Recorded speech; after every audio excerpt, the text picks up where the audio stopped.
It's a question that's been tackled by many of us for forever, I would say.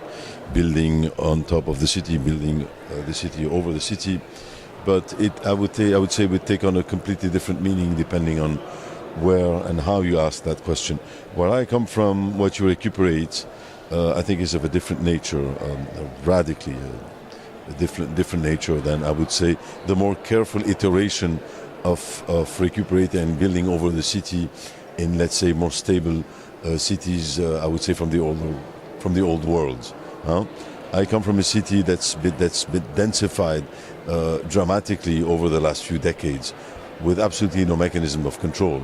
And I also come from cities that have been also partially demolished through acts of very obvious violence also in the last few decades. So the issue of recuperation, where I come from, takes on a completely different meaning.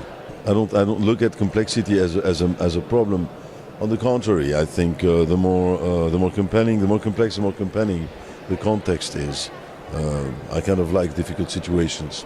And what does it mean to gut out a building and only keep its facade?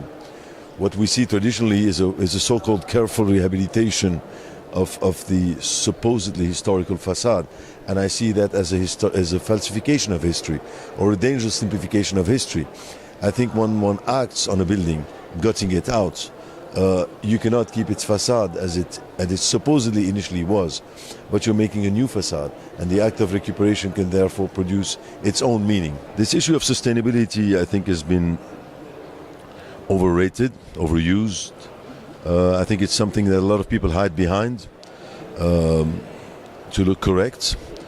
I think it's a very recurrent theme that those who have nothing to say keep bringing back.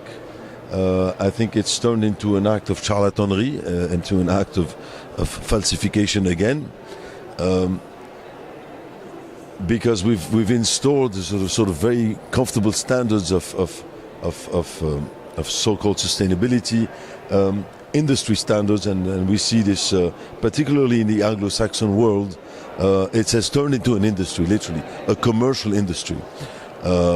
Sometimes if you dig deep into this, and I've experienced these Anglo-Saxon models, particularly when they're imported to our part of the world, they become extremely restraining standards, very often not so sustainable and not as sustainable as one thinks. So I think this issue of sustainability is something very obvious that one has to work with without even bragging about it. I think our grandparents were more sustainable than we are, and our great-grandparents were far more sustainable than the crap we produce today by importing, window profiles from China and then pretending to make sustainable or so-called sustainable architecture.